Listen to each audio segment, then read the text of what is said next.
Ngapain pelepasan? Tuhan kan sudah ngomong, kita sudah menjadi manusia baru.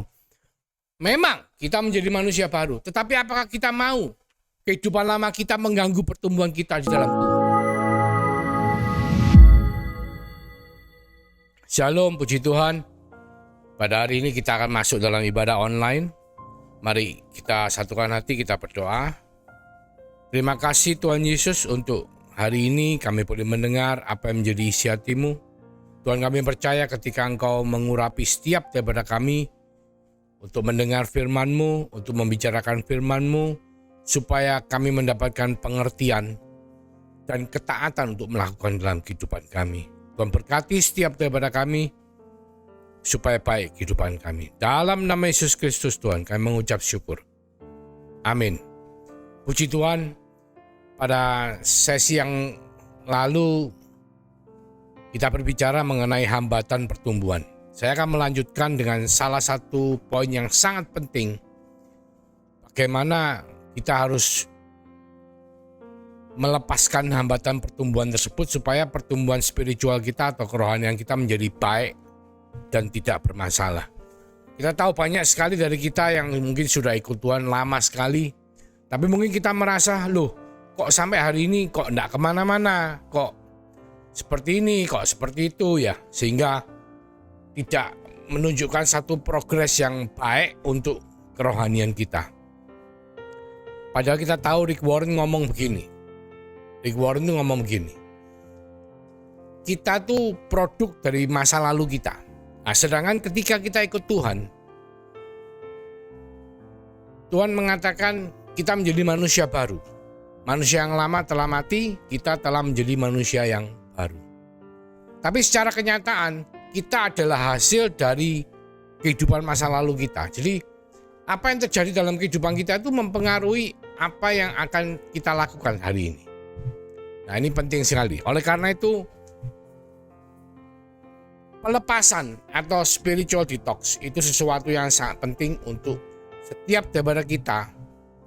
Meskipun kita telah mengalami kelahiran baru, kita harus bisa melakukan itu sehingga kita terlepas dari masa lalu kita. Mungkin kita tidak bisa melupakan ya masa lalu atau trauma yang terjadi, tetapi kita harus berusaha untuk menghilangkan sengatnya. Jadi terkadang masa lalu itu meskipun baik atau buruk, itu sebetulnya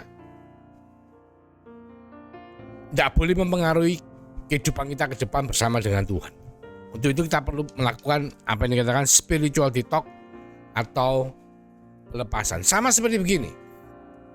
Ketika anak bungsu itu setelah dia itu bertobat kembali kepada Bapa, dia mengenakan baju yang compang-camping ya. Saya percaya bajunya mungkin bau najis karena dia dikatakan kerja di kandang babi.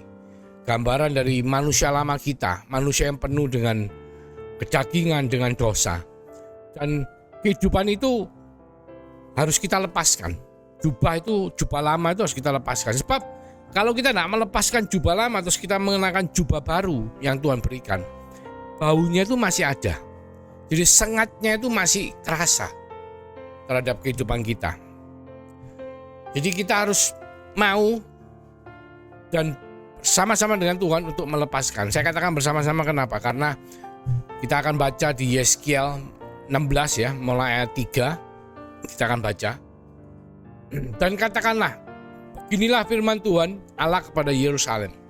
Asalmu dan kelahiranmu ialah dari tanah Kanaan, ayahmu ialah orang Amori dan ibumu orang Heti. Bicara mengenai kafir ya. Kita turunan daripada kafir. Kelahiranmu begini, waktu engkau dilahirkan, pusatmu tidak dipotong dan engkau tidak dibasuh dengan air supaya bersih. Juga dengan garam pun engkau tidak digosok atau dibedungi dengan lampin. Jadi tidak dilakukan apa-apa. Tali pusat tidak dipotong, tidak dibasuh dengan air, tidak digosok dengan garam ataupun diberi lampin ya. Tidak seorang pun merasa sayang padamu sehingga diperbuatnya hal-hal itu kepadamu dari rasa belas kasihan. Malah engkau dibuang ke ladang oleh karena orang pandang enteng kepadamu pada hari lahirmu. Maka akunya Tuhan ya, Lalu dari situ dan kulihat engkau menendang-nendang dengan kakimu sambil berlumuran darah. Jadi kita tuh gambarannya tidak ada yang mempedulikan, terus kita tuh meronta-ronta ya, kotor, najis ya. Dan dikatakan, aku berkata kepadamu dalam keadaan berlumuran darah itu, engkau harus hidup dan jadilah besar seperti tumbuhan di ladang. Engkau menjadi besar dan sudah cukup umur, bahkan sudah sampai pada masa mudamu. Maka aku lalu dari situ dan aku melihat engkau, sungguh engkau sudah sampai pada masa kedewasaan. Aku menggambarkan kainku kepadamu dan menutupi auratmu. Dengan sumpah aku mengadakan perjanjian dengan engkau. Demikian firman Tuhan Allah, dan dengan itu engkau aku punya. Jadi Tuhan itu sebetulnya mengawal kita mulai dari kelahiran kita ya, sampai kita dikatakan dewasa. Di ayat 9-11 dikatakan, aku membasuh engkau dengan air untuk membersihkan darahmu daripadamu, dan aku mengurapi engkau dengan minyak. Aku mengenakan pakaian berwarna-warna kepadamu dan memberikan engkau sandal-sandal dari kulit lumba-lumba dan tutup kepala dari lana halus dan selendang dari sutra. Dan aku menghiasi engkau dengan perhiasan-perhiasan dan mengenakan gelang pada tanganmu dan kalung pada lehermu. Dan aku mengenakan anting-anting pada hidungmu dan anting-anting pada telingamu dan mahkota kemuliaan di atas kepalamu. Dengan demikian kau menghias dirimu dengan emas dan perak, pakaianmu lenan halus dan sutra dan kain warna-warna. Makananmu ialah tepung yang terbaik, madu dan minyak, dan engkau menjadi sangat cantik sehingga layak menjadi ratu. Dan namamu termasyhur di antara bangsa-bangsa karena kecantikanmu, sebab sempurna adanya. Oleh karena semarak perhiasanku yang kuberikan kepadamu. Demikian firman Tuhan Allah. Saudara, kalau kita membaca perikop ini di Yesaya 16 mulai ayat 3 ya sampai ayat 14. Jelas sekali Tuhan itu menunjukkan pertumbuhan kita. Dari kita sejak lahir baru, dari kondisi tidak diperdulikan sama orang, tidak dibasuh, tidak dipotong tali pusar, tidak diberi garam, tidak dibedungi dengan lampin, sampai kita dewasa dan Tuhan memandikan kita, bahkan Tuhan memberikan kita pakaian, perhiasan, bahkan sampai mahkota. Kita dari lahir baru sampai kita menjadi mempelai Kristus. Jelas sekali ada beberapa bagian yang kita harus bahas secara penting. Yang pertama, potong tali pusar. Kedua, diberi garam ya, digosok dengan garam. Tiga, dibasuh dengan air, diurapi dengan minyak, mengenakan pakaian berwarna-warna. Jadi pertama, kenapa potong tali pusar? Kita tahu bayi pada waktu dia lahir, itu tali pusarnya itu harus dipotong. Kenapa? Karena tali pusar itu yang menghubungkan bayi itu dengan kandungan ibunya. Jadi bayi itu makan selama 9 bulan 10 hari itu dari kandungan ibunya, dari air ketuban ya. Terus masuk melalui tali pusar itu ke seluruh tubuhnya. Dan ketika dia lahir itu harus dipotong. Sebab kalau tidak dipotong, dia akan mengalami keracunan. Karena apa? Karena dia harus menerima asupan dari mulut. Jadi beda stage of life, istilahnya beda masa pertumbuhannya. Kebutuhannya itu beda. Kalau dulu 9 bulan 10 hari dalam kandungan ibunya, dia makan dari air ketuban. Ya. Tetapi setelah itu dia harus makan dari mulutnya sendiri. Demikian saudara dan saya. Produk lama atau manusia lama kita harus diputus, mati. Gambarannya adalah ketika saudara baptis, saudara dicelupkan ke belakang, dan saudara diangkat bangkit ya. Menunjukkan apa? Manusia lama saudara dikubur bersama dengan salib Kristus. Dan manusia yang baru lahir bersama-sama karena iman terhadap Kristus Yesus. Katakan di Galatia 2 ayat 19. Sebab aku telah mati oleh hukum Taurat untuk hukum Taurat, supaya aku hidup untuk Allah. Aku telah disalibkan dengan Kristus, namun aku hidup. Tetapi bukan lagi aku sendiri yang hidup, melainkan Kristus yang hidup di dalam aku. Dan hidupku yang kuhidupi sekarang dalam daging adalah hidup oleh iman dalam Anak Allah yang telah mengasihi aku dan menyerahkan dirinya untuk aku. Penting sekali untuk kita lepas dari masa lalu kita. Sebab kalau kita tidak lepas dari masa lalu kita, saya memberikan satu contoh yang gampang sekali. Seorang yang pemarah, gampang marah, gampang tersinggung, pasti kemungkinan besar pada masa lalu dia sering disakiti orang. Sehingga apa? Dia tidak percaya sama orang, dia cenderung meluapkan kemarahannya kepada siapapun yang dihadapi pada masa hari ini. Nah, ketika dia bisa melepaskan masa lalunya, ketika dia bisa mengampuni orang yang menyakiti dia, ketika dia bisa melupakan atau berusaha untuk tidak merasakan kesakitan hatinya ketika dia disakiti di masa lalunya, maka masa sekarang ke depan dia tidak akan begitu pahit terhadap orang. Responnya tidak demikian jelek. Tidak gampang marah, tidak gampang tidak percaya. Contoh budak. Budak dari kecil sampai dia besar, dia selalu dipersulit kehidupannya. Tidak dipercaya, mungkin tidak diberi upah, tidak pernah dipuji, seringkali dianiaya. Sehingga apa? Mental budak adalah mental yang tidak bisa percaya. Mental yang mau memberontak, mental yang selalu tidak setuju dengan apa yang orang lain lakukan. Karena apa? Karena mereka terlalu banyak disakiti. Nah, sedemikian pula saudara dan saya, kita adalah budak-budak dosa sebelum kita mengenal kasih karunia pada Tuhan Yesus Kristus. Tetapi kita dengan manusia baru kita, kelahiran baru kita harus bisa mematikan sengat dari masa lalu kita. Saya memberikan satu contoh yang gampang. Kita itu bertindak sesuai dengan apa yang kita pikirkan. Tetapi seringkali kita meresponi segala sesuatu, apapun itu, dari respon itu apa? Merespon itu langsung nyaut gitu ya. Itu dari masa lalu kita, dari dalam hati kita. Contoh seperti ini. Saya sebelum saya mengerti firman ini, saya kalau kelihatan kecoa kan kecil ya, segini ya. Saya tuh bisa lari, bisa naik kursi, ketakutan, ngeri ya, kayak gimana. Kenapa, saudara? Karena saya pernah mengalami trauma dengan kecoa, ya. Padahal semestinya ketika saya mendekati kecoa, sebetulnya kecoanya lari. Kecoanya yang lari, saudara. Karena kecoanya takut juga melihat kita sedemikian besar mendekati dia. Tetapi apa yang terjadi? Kita meresponi langsung itu dengan apa? Dengan kita sendiri yang lari. Karena apa? Karena ada trauma, ya. Atau ada pemikiran seperti kayak mungkin jijik ya. Nah, trauma saya dulu waktu saya kecil itu, waktu saya masih bermain-main sama teman-temannya, sama-sama anak kecil, atau ada sesuatu yang hinggap di telinga saya, ngerebet-ngerebet gitu ya, terus langsung saya pegang, ternyata kecoa, saya kayak ngeri gitu ya. Habis itu saya takut sama kecoa. Takutnya apa? Dia yang menghampiri saya. Padahal secara logika, ketika kita mau berpikir, ketika kita mendekati kecoa, kita pukul kecoanya tidak berani sama kita. Tetapi kenyataannya kita yang meresponnya dengan tidak benar, kita yang lari, saudara. Sama seperti perempuan kalau melihat ulatnya tidak bisa ngapa-ngapain, ulat bulu, jijik ya, jadi kayak orang gila dulu gitu, lari. Padahal apa? Ulatnya tidak bisa ngapa-ngapain, ya.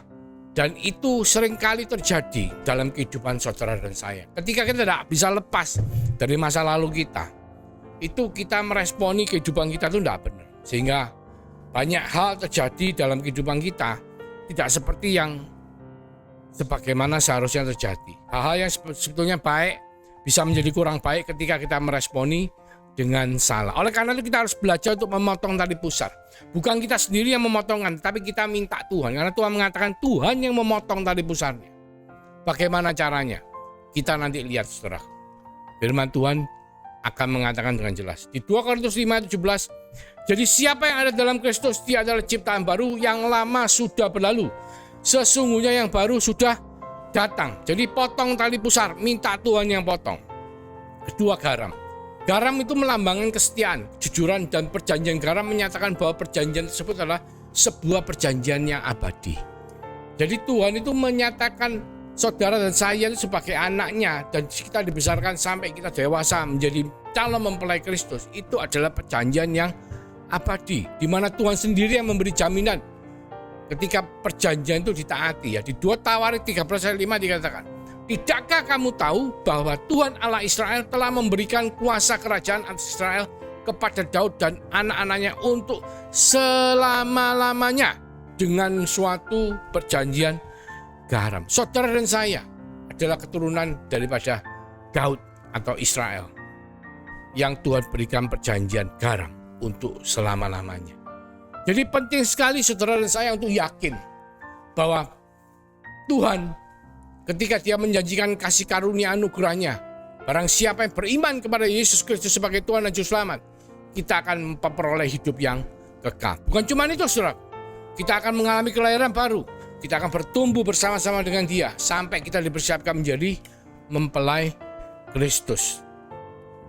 Selanjutnya, basuh dengan air. Saudara tahu, Kenapa kita harus membasuh dengan air? Sama seperti anak bungsu ketika dia balik.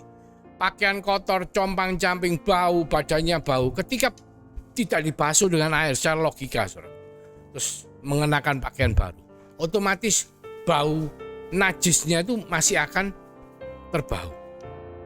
Di Yohanes 19 ayat 34 dikatakan, tapi seorang dari antara prajurit itu menikam lambungnya dengan tombak dan segera mengalir keluar darah dan air. Jadi ternyata apa? Yesus Kristus datang itu bukan cuma memberikan darah, tapi juga air. Ya, di 1 Yohanes 5 ayat 6 dikatakan, inilah dia yang telah datang dengan air dan darah, yaitu Yesus Kristus, bukan saja dengan air, tetapi dengan air dan dengan darah. Dan roh yang memberi kesaksian. Roh adalah kebenaran. Roh itu gambaran dari urapan minyak ya. Ada beberapa penjelasan saudara secara Alkitabiah. Pertama, ketika kita melihat tabernakel atau bait Allah ya, pada zaman perjanjian lama, itu setelah mezbah korban bakaran, saudara bisa lihat ya di PPT ini, setelah mezbah korban bakaran itu ada kolam bejana pembasuhan ya. Bejana pembasuhan itu untuk apa? Untuk imamnya itu membasuh kaki dan tangan dan muka ya. Untuk apa? Untuk bisa mengenakan jubah. Sebelum mengenakan jubah imam besar, imam itu harus membasuh muka, kaki, tangan. Baru dia boleh pakai jubah imam besar dan masuk ke dalam kemah suci. Tanpa itu dia tidak layak untuk menemui Allah. Jadi air dipakai untuk membasuh, membersihkan.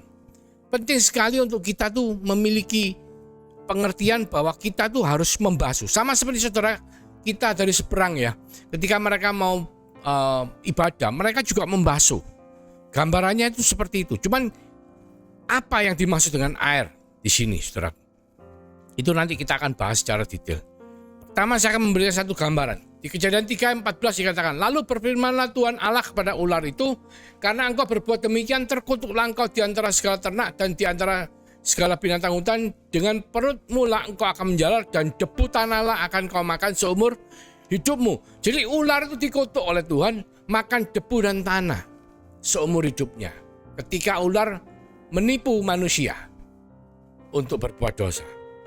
Nah, sekarang kita tahu zaman perjanjian lama di tanah Israel, Yehuda ya, mereka tuh jalanannya enggak seperti di sini sekarang pavingan ya. Bahkan keramik itu enggak, bahkan sepatunya pun enggak tertutup seperti model kasut terbuka ya.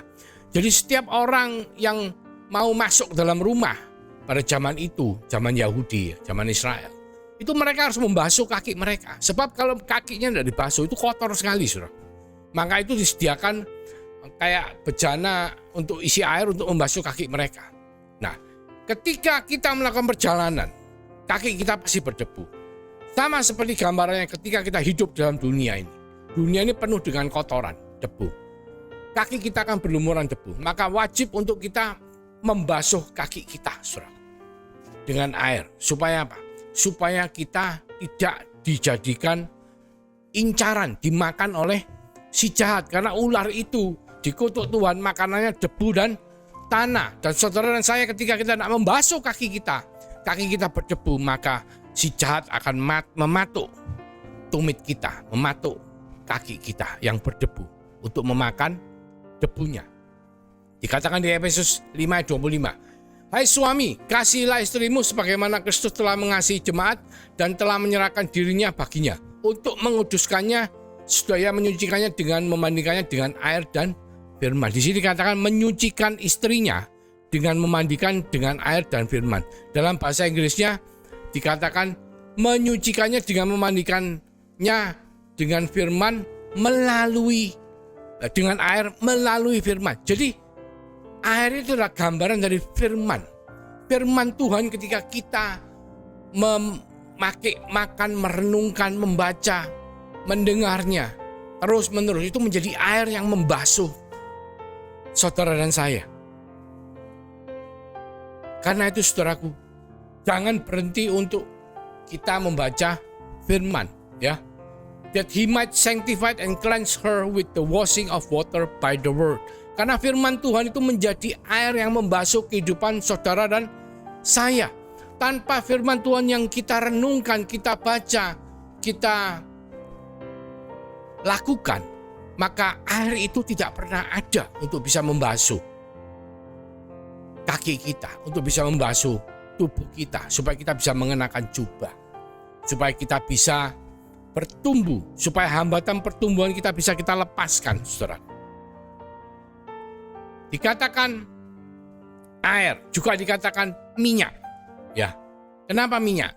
Di 2 Korintus 1 ayat 21-22 dikatakan, sebab Dia yang telah meneguhkan kami bersama-sama dengan kamu di dalam Kristus adalah Allah yang telah mengurapi, memeteraikan tanda miliknya atas kita, dan yang memberikan Roh Kudus di dalam hati kita sebagai jaminan dari semua yang telah disediakan untuk kita. Jadi Roh Kudus mengurapi saudara dan saya dengan minyak. Ya, oleh karena itu gambarannya Tuhan yang memutuskan tali pusar saudara dan saya, Tuhan yang membasuh saudara saya dengan air, Tuhan yang menggosok garam ke tubuh saudara dan saya, dan Tuhan juga yang meminyaki saudara dan saya dan mengenakan baju warna kepada kehidupan saudara dan saya. Bahkan yang penting adalah, lebih penting lagi, kita harus ingat di Kisah Rasul 1 ayat 8 katakan, tetapi kamu akan menerima kuasa kalau Roh Kudus turun atas kamu, dan kamu akan menjadi saksiku di Yerusalem dan seluruh Yudea dan Samaria dan sampai ke ujung bumi. Jadi penting sekali saudara untuk kita mengerti bahwa kita harus meminta Tuhan untuk melakukan firman-Nya atas kehidupan kita. Matius 15 ayat 13 dikatakan, jawab Yesus, setiap tanaman yang tidak ditanam oleh Bapakku yang di sorga akan dicabut dengan akar-akarnya. Berarti apa? Semua masa lalu kita, produk masa lalu kita yang sengatnya membuat kehidupan kita terganggu, terhambat pertumbuhan kerohanian, itu akan dicabut sampai dengan akar-akarnya. Tetapi kita harus sadar bagian kita.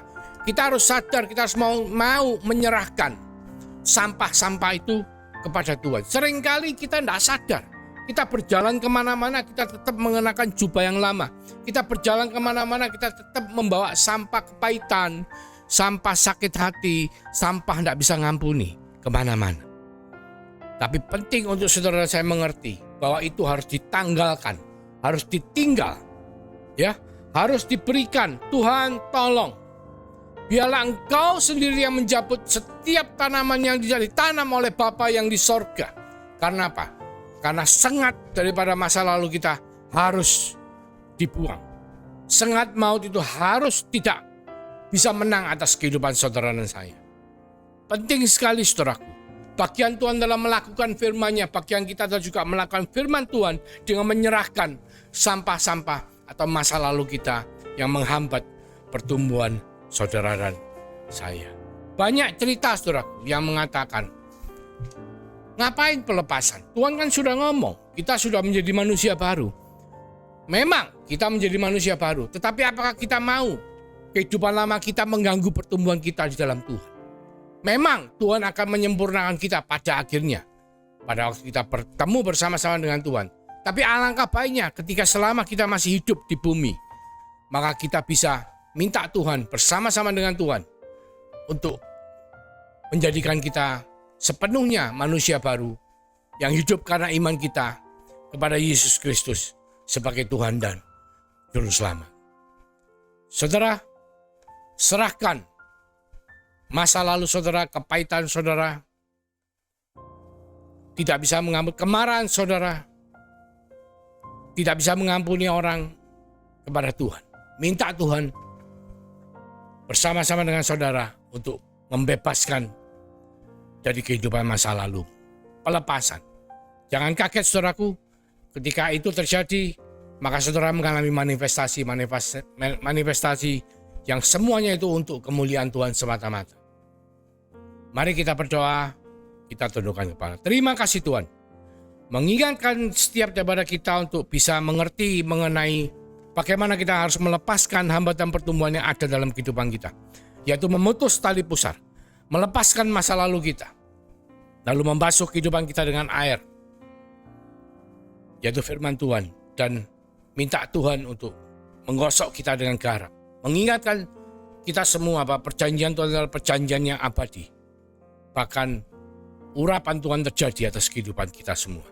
Supaya kita menjadi saksi dengan kuasa Tuhan. Mulai dari Yerusalem, Yudea, Samaria, bahkan sampai ke ujung dunia. Terima kasih, Bapak. Biarlah berkat daripada Allah Bapa, melalui kasih karunia daripada Tuhan Yesus Kristus, dilimpahkan untuk melindungi setiap daripada kita dengan urapan Roh Kudus-Nya, menyertai, memberkati, menolong, mulai saat ini juga, sampai Tuhan Yesus datang yang kedua kalinya. Bahkan sampai Maranatha. Di dalam nama Tuhan Yesus, kita semua yang percaya, kita sama-sama katakan, haleluya, amin. Tuhan Yesus memberkati.